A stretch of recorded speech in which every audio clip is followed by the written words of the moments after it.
Hello everyone, welcome to Andrew's YouTube channel. So ఈ రోజు మనము i20 వచ్చిన తర్వాత మనకి ఎంత ఖర్చు అవుతుంది అనే దాని గురించి డిస్కస్ చేద్దాం. నెక్స్ట్ ఏంటి? ఈ వీడియో చేయమని మన సబ్స్క్రైబర్ జయంత్ అడిగారు అనమాట. Thank you so much Jayant ఈ వీడియో చేయమని అడిగినందుకు.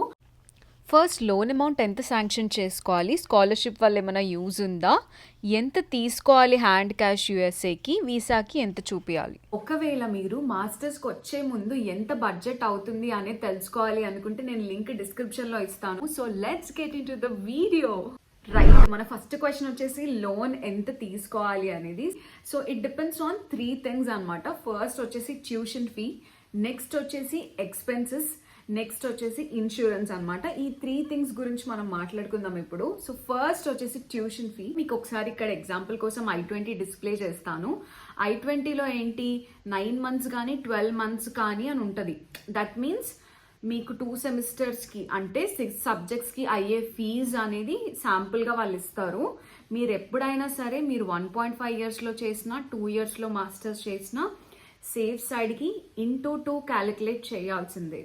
సో వాడు i20లో ఇచ్చిన అమౌంట్కి ఇంటూ 2 years క్యాలిక్యులేట్ చేసుకుంటే that will be your tuition fee amount అనమాట. సెకండ్ వచ్చేసి ఇన్సూరెన్స్ అనమాట. చాలా కాలేజెస్లో ఇన్సూరెన్స్ అనేది మ్యాండేటరీ ఉంటుంది. అంటే మనం కాలేజ్లో ట్యూషన్ ఫీతో పాటే ఇన్సూరెన్స్ అమౌంట్ కూడా కట్టేసేయాలి అనమాట. మా కాలేజ్లో అయితే అలానే ఉంది.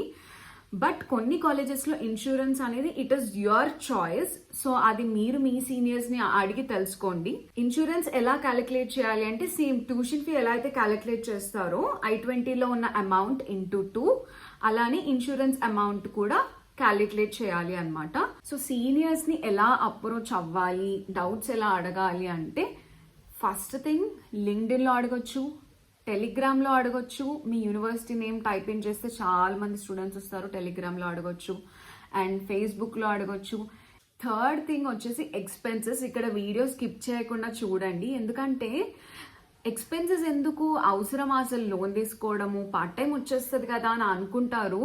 బట్ ఇప్పుడున్న సినారియో ఇస్ కంప్లీట్లీ డిఫరెంట్. ఎందుకంటే జనాలు కుప్పలుగా వచ్చేస్తున్నారు మాస్టర్స్కి. పార్ట్ టైం దొరికితే it it's really well and good అండి. మీరు ఫస్ట్ నుంచి ట్రై చేశారు అనుకోండి రావచ్చు డెఫినెట్లీ. కాకపోతే మీరే చూసుకోండి రేషియో. ఇప్పుడు 700 members అలా వస్తుంటే ఒక్కొక్క యూనివర్సిటీస్కి 700 jobs అయితే ఆన్ క్యాంపస్ డెఫినెట్ గా ఉండవు. Be on the safe side guys. ఇక్కడ మీరు ఏంటి అంటే లోన్ అమౌంట్ ముందే శాంక్షన్ చేసి పెట్టుకోండి. అంటే sanction is nothing but called as ముందే 30 lakhs అనుకోండి, 30 lakhs లోన్ అప్రూవ్ చేసి పెట్టుకోండి. ఈవెన్ దో మీకు 30 lakhs అవసరం లేకపోయినా సరే. ఎందుకంటే మీరు ఎంత అయితే డిస్బర్స్ చేసుకుంటారో, ఎంత అయితే లోన్ అమౌంట్ ప్రతి ఈచ్ టైం తీసుకుంటారో అంత అమౌంట్కి మాత్రమే మనకి ఇంట్రెస్ట్ అనేది పడుతుంది. సో మీరు ఎప్పుడైనా సరే సేఫ్ సైడ్కి ఉంచుకోండి. ఈ శాంక్షన్ డిస్బర్స్మెంట్ ఇదంతా మీకు ఎందుకు చెప్తున్నానంటే లోన్ అనేది సెకండ్ టైం మీరు ఎక్స్టెండ్ చేసుకోవాలి అంటే అది చాలా ప్రాబ్లమెటిక్. సో అందుకని మీరు ముందే సేఫ్ సైడ్కి ఎక్కువ తీసుకొని పెట్టుకోండి. అండ్ ఒకవేళ మీకు పార్ట్ టైం ఎలా తెచ్చుకోవాలి అనే వీడియో కావాలి అంటే లింక్ నేను డిస్క్రిప్షన్ లో ఇస్తాను. Go and watch that. Second question వచ్చేసి స్కాలర్షిప్ వల్ల ఏమైనా యూజ్ ఉందా? ఎస్ అండి, 100% యూజ్ ఉంది. 2 things చెప్తాను నేను ఇక్కడ. లోన్ ఏంటంటే కొంచెం తక్కువ తీసుకోవచ్చు మీకు స్కాలర్షిప్ ఉంది అంటే. సో అదొక బెనిఫిట్. నెక్స్ట్ వీసాకి చాలా మంది వస్తారు కదా, అందులో నిన్ను నువ్వు హైలైట్ చేసుకోవడానికి ఎస్ నాకు స్కాలర్షిప్ ఉంది, నాకు మెరిట్ ఉంది, నాకు మెరిట్ ఉండడం వల్ల నాకు ఈ స్కాలర్షిప్ వచ్చింది అని నువ్వు మాట్లాడొచ్చు. That's how it is going to help you అనమాట స్కాలర్షిప్ వల్ల. మీకు ఒకవేళ F1 వీసా టిప్స్ కావాలి అంటే లింక్ డిస్క్రిప్షన్ లో ఉంది. Go and watch it out. Loan అని ఎన్నిసార్లు మాట్లాడుతున్నాం కాబట్టి నేను లోన్ గురించి ఒక టిప్ ఇస్తాను. లోన్ అనేది డెఫినెట్ గా కాంప్లికేటెడ్ అండి. ఎందుకంటే మనకు ఒకటే బ్యాంక్ లో వస్తుందని మనం ఎప్పుడు చెప్పలేమన్నమాట. అప్రూవ్ అవ్వచ్చు ఆర్ అప్రూవ్ అవ్వకపోవచ్చు. అలాంటప్పుడు నేను ఏం చేశాను అండ్ నా ఫ్రెండ్స్ని ఏం చేయమన్నాను అంటే I asked everyone to approach for every bank. అన్ని బ్యాంక్ అకౌంట్లలో ప్రాసెస్ చేయించుకోండి డెఫినెట్గా.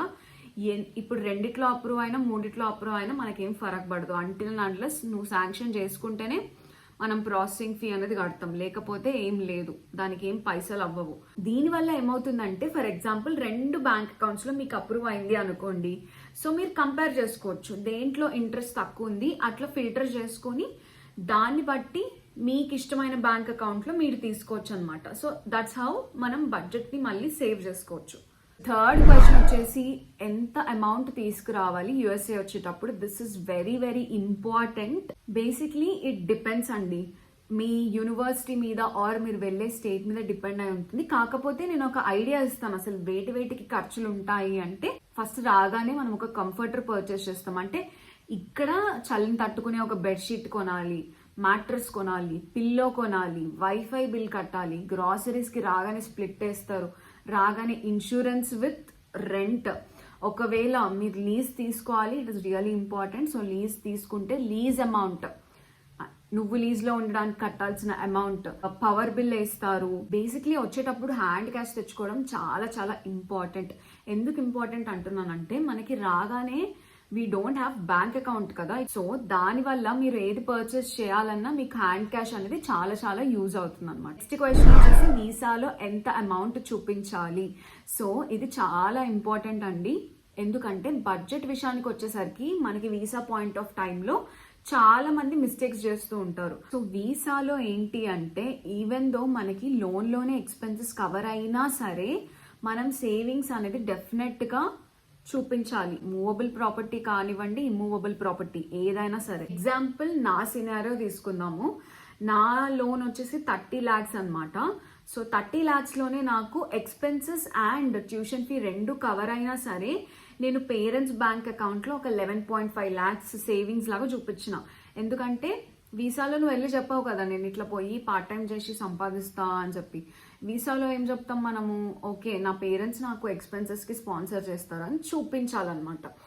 అందుకు మనం సేవింగ్స్ కూడా మేనేజ్ చేయాలి. ఫైనాన్సెస్ అనేది మనకి స్ట్రాంగ్ గా ఉంటేనే మనకి వీసా అనేది సక్సెస్ఫుల్ అవుతుంది అనమాట. So this is all about today's video. ఒకవేళ మీకేమైనా డౌట్స్ ఉన్నా లేదంటే ఇంకేమైనా కొత్త వీడియోస్ చేయాలన్నా please comment down below in my YouTube channel only.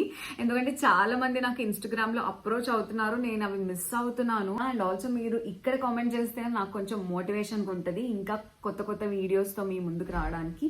మీకు కనుక ఈ వీడియో హెల్ప్ఫుల్ అయితే you know what to do. Please do like, share, comment and subscribe to enrich YouTube channel.